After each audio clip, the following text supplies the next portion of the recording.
team that negotiated the contract and also on the Health Benefits Committee. And just for the record, we thought we were a timed item, not public comment for this, just our little portion. I'd just like to take this opportunity to point out a couple of things. My first comment is I want to thank the board and particularly acknowledge Linda Clauser's hard work and dedication to the funding of the Health Plan Reserve and also the implementation of all the things that were negotiated in this current contract. She's done an outstanding job, been a complete pleasure to work with, and the results have been fruitful. So I want to acknowledge that and thank Linda for that participation and hard work, as well as the board. As I said, we've made some great strides this past year, and we still acknowledge that we face many challenges in the upcoming year with the plan, the funding, and everything else. One of the things that we continue to struggle with, and one of the comments that it was agreed on that we do some of these actuarial studies and review the budget process and where we're at in terms of an independent audit, was a very hard-fought war. And I don't use that term lightly. It originated out of negotiations to just get some accurate figures of where the health plan is. I think as a result of that hard-fought war that we worked together so diligently to accomplish, that we do have a platform to base where we need to go. And we're acknowledging and in agreement with Linda that the 16% would be fruitful in funding the reserve. It would get the plan on a stable basis, and we're not opposed to that. There's just a couple of articulations that we want to clarify in terms of why we got to where we are and why we feel that there's a little bit of a difference in the explanation of funding the reserve. One of the languages that it is new to our contract this year is that the contract negotiations will be reopened if we actually fund the stabilization reserve at 3 months of the cost of the plan, which is I believe the $3.3 million that Linda's talking about. We bridge the gap. We have projected that at the end of this fiscal year we'll only be about $50,000 in a deficit, and I don't use that term lightly. If we implement this increase, there's a very good chance within the next 12 to 24 months that the fund will be fully funded as the reserve. And we just want to acknowledge that and say that once that is funded, that's the limit and the criteria, because we kind of feel like the cart's pushing the horse here in terms of the actuarial review.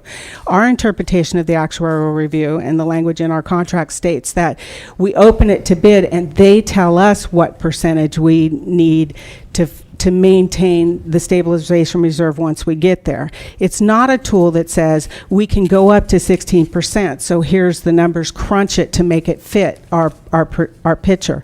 We've never reached that point. We've never had a fully funded program. It's our goal to work with you to get that fully funded program. In these times, I think that it's critical that we do reach that. We just want to articulate that one point, that when we get to that $3.3 million, that it is 3 times the cost of the actual program based on an independent actual study. And then we're hoping that the actuarial can say, now that we've hit that target in the future, that it doesn't always have to be 16%. Thank you for your time. Thank you.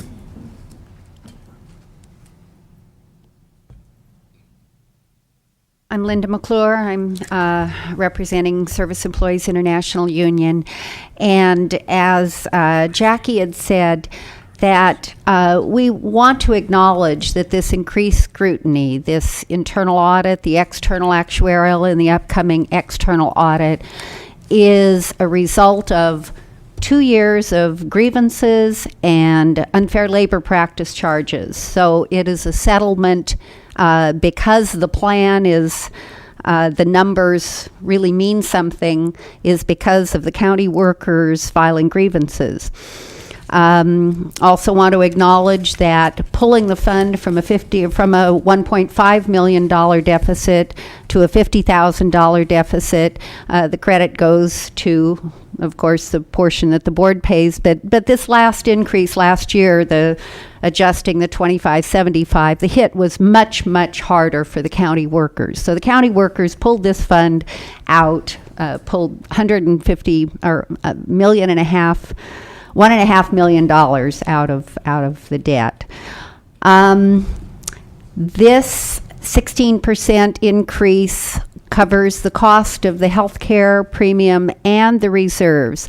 And we agree that the reserves for the services that were incurred but not reported, the IBNR reserves, that is a necessary part of the plan, of the fund. We also agree that a health plan to be healthy needs to have reserves to stabilize short-term shortages and fluctuations. However, the union has never agreed, nor do we agree now, and I've talked to the last two people who did negotiations over a number of years, and it's been a fight at the table every year. We have never agreed that the premium increases should cover the stabilization fund. It's two different things. The MOU refers to health industry trend increases to be the driving factor of what increases the premium. It does not refer to stabilization fund reserves. We don't want this increase that is going towards stabilization funds to be taken as agreement for that in the future. This is not a precedent. We do want to see the plan be solvent